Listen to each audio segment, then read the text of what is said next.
What's up, everybody? This is Karak with ACG, and you might know me from my award-winning series of books for aspiring movie stars. Welcome to my couch. But I also do video game reviews that aren't 2 minutes long or filled with sponsored bullcrap.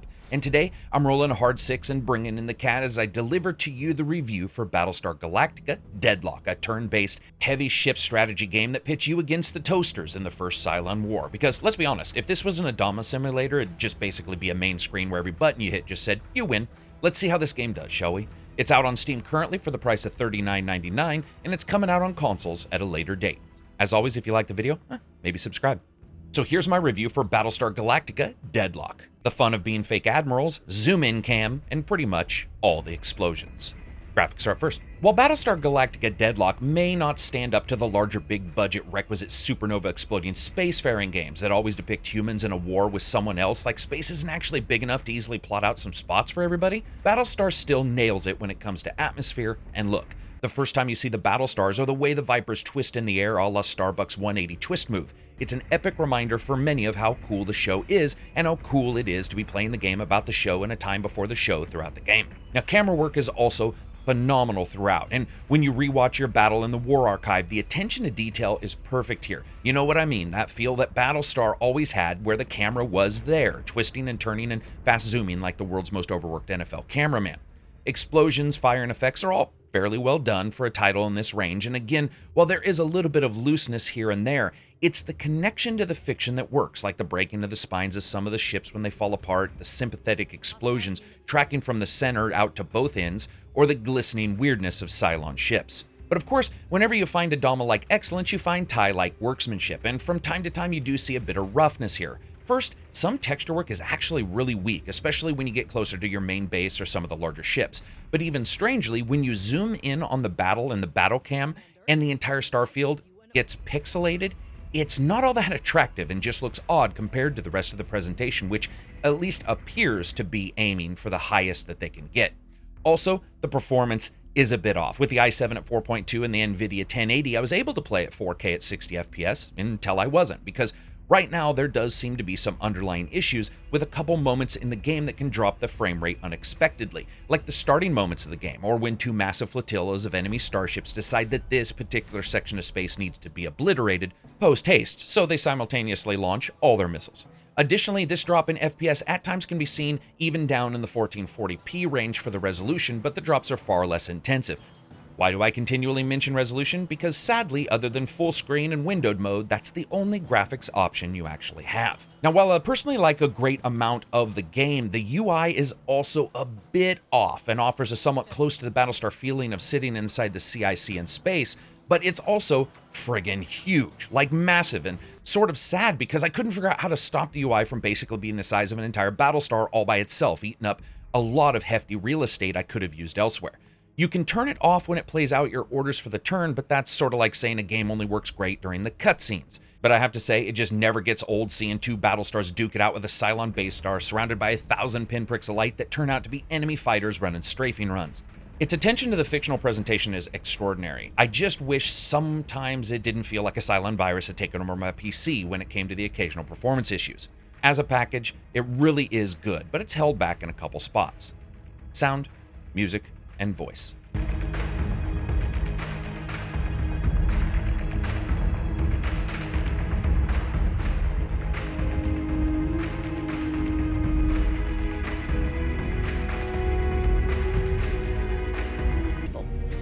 If we're to get a handle on this war, we need offensive forces out there actively repelling these Cylon incursions. Commander, small strike groups may suffice for scouting.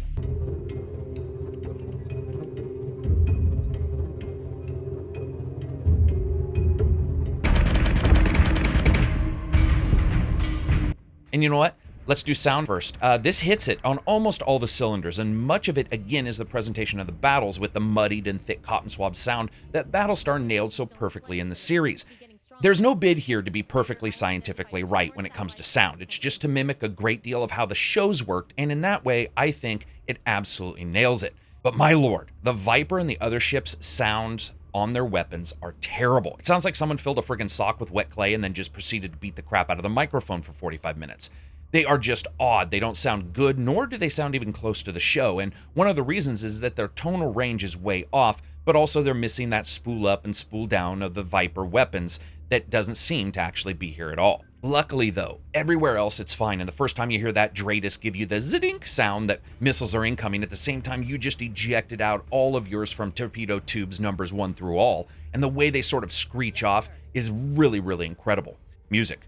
Now, this was one of those moments where I didn't really know how it was going to work out, but they nailed it. Created by Ash Gibson Gregg, it actually comes incredibly close to mimicking the high school band Pimp Slappin' a Set of Bleachers to Death musical scape, and the moment the bagpipes rip into a menacing, almost threatening dirge, it's incredible to listen to and perfectly offsets the other, less over-the-top moments where thick ambient synths play out and fade in and out of the battle music as you're both choosing who to kill and just how fast. When you sit back and think about it, there are a few things more enjoyable than going to war full-on in starships that apparently pump out native drums and random chants while they're doing it. It's epic, it's guttural, and it does a good deal to solidify the feeling that the show did, that these were culturally bound, sometimes stuck in their traditions peoples, and it does an absolute masterclass delivery as fan service to the originals. Voice.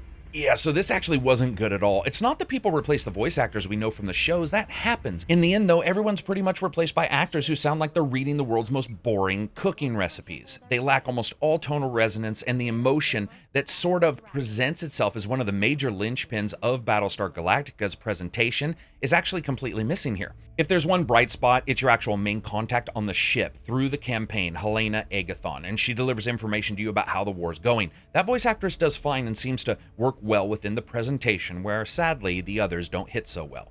Gameplay.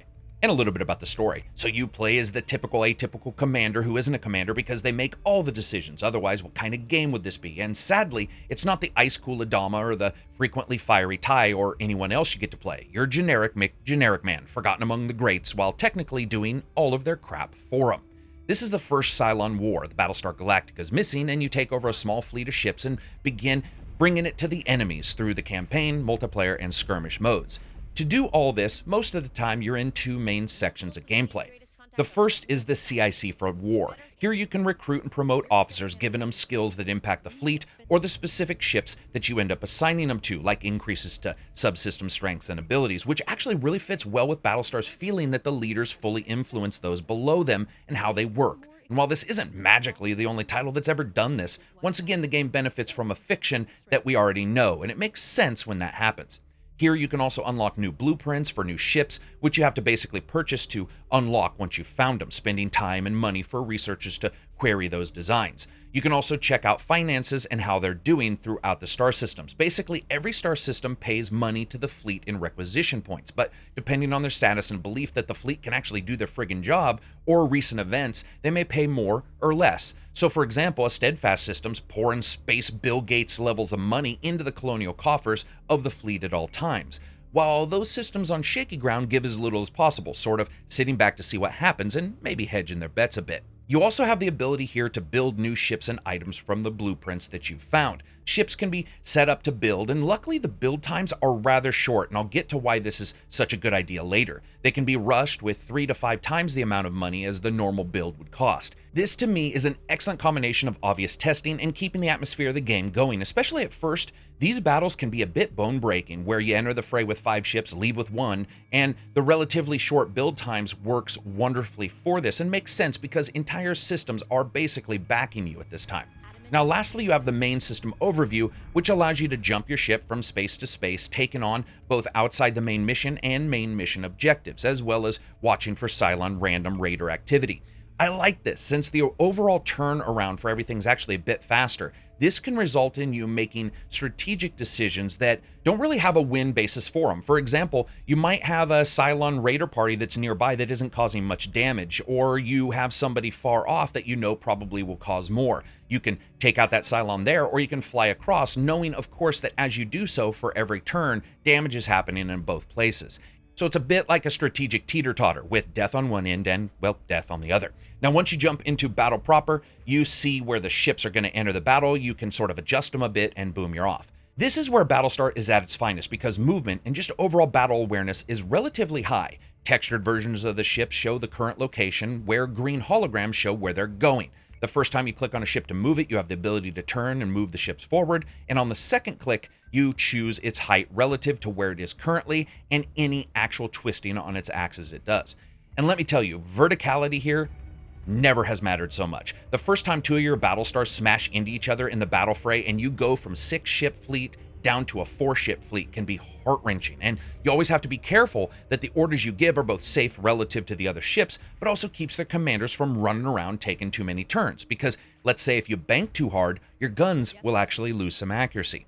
Now, by right-clicking on the ship, you're then privy to its background processes, like firing special ordnance, heavy-hitting guided missiles, or heavier-hitting unguided ones, launching Vipers, running counter-interference for Cylon hacking, focusing turret fire, battle stance, and more. It's a system that honestly just works. When you're happy, you hit the end turn, and you see what the enemy did as well. Now, one of the things I like here is the way the game gives you feedback pretty much instantly. You slide the posture slider to offensive on a ship, and it gives an instant readout as to how that affects your ship across all layers, lowering distance sensors and affecting movement, but of course, overdriving your weapons. Sadly, when choosing focus fire, for instance, or well, when choosing anything, the game's heavy use of icons to simulate watching a battle you're not actually in can get incredibly cluttered, and sometimes when enough ships get close together and they all have huge icons announcing they've decided to attack the one sad raider that strayed just a bit too close to the beast, it's actually quite hard to see. Also, depending on where you are, the movement can be a bit wonky when you're trying to decide where to send a ship, how far to travel, or if you want to fly above or below enemies, and this can send that ship cursor into a weird tizzy. It's fixed usually by just focusing on that ship, but it feels a little bit weird. Now, if you decide to not do single player, you have multiplayer, which is basically one-on-one, where you decide fleet size, create fleets, and just absolutely hammer the crap out of everyone. Or you can choose co-op mode. This is actually 2-player versus the enemy, and a unique add that I didn't expect. Now, if you want to play alone, you can choose skirmish mode, which has many of the same options like fleet size, location of battle, and so forth, and then throws you into random battles against the AI, which I have to say is surprisingly apt at taking advantage of any of your mistakes. In fact, to me, one of the interesting points here was that connection to the fiction meant that there was a little bit of confusion at the starting when I played. There's this one mission where you have to protect some ships, and you can't even get close, even with your engines on full boost, because the game's about tactical loss. So you have to actually put yourself in a position to take the heat off those ships so they can escape. It perfectly fits, but for some I can see them feeling frustrated that they can't fleet-footed across half a system when it seems like that's the only way to succeed. Here's the thing. Battlestar has a fantastic chokehold on the feeling of the fiction it's representing, right down to the handling of directional armor, turret aim, and interference a Cylon army can push into your face, making everything from aiming to just knowing what's happening much, much harder. It's got a good lengthy campaign, it's got multiplayer and an unlimited skirmish mode, and it's pretty much complete. It's just not an early access title, which is always nice to see. Is it perfect? No, not at all, but it is a damn fine surprise to see an IP jump into the game spectrum and actually be done incredibly well. Fun factor. Yeah, this is great fun. Sitting back watching your battle recording without pauses is fantastic, and they nailed that feeling throughout, the anarchy of what would happen if this kind of battle was breaking out over a single planet's resources. I certainly would change the UI, I'm not a big fan of it, but having a swirling pissed off hornet's nest worth of Vipers in defensive mode around you, taking out incoming enemy missiles, and then going streaking off to return the favor to the enemy, while a Battlestar right next to you is launching a flak barrage that looks like all of the stars in the galaxy are dying at once, it's hard to dislike. So as you guys know, I rate games on a buy, wait for sale, rent, or never touch it again rating scale, with rent being replaced by deep, deep sale for PC titles.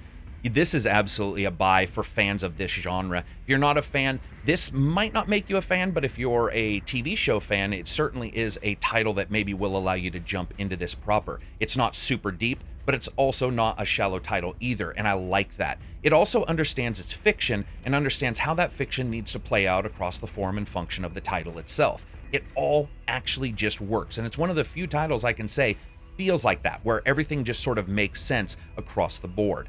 And of course, that's it for me. If you guys liked the video, give it a thumbs up. If you disliked it, give it a thumbs down. Maybe check out Twitter or Patreon. That's how I continue to give you guys reviews that aren't filled with 2 minutes of sponsored bullcrap. Peace out, and enjoy the rest of your weekend.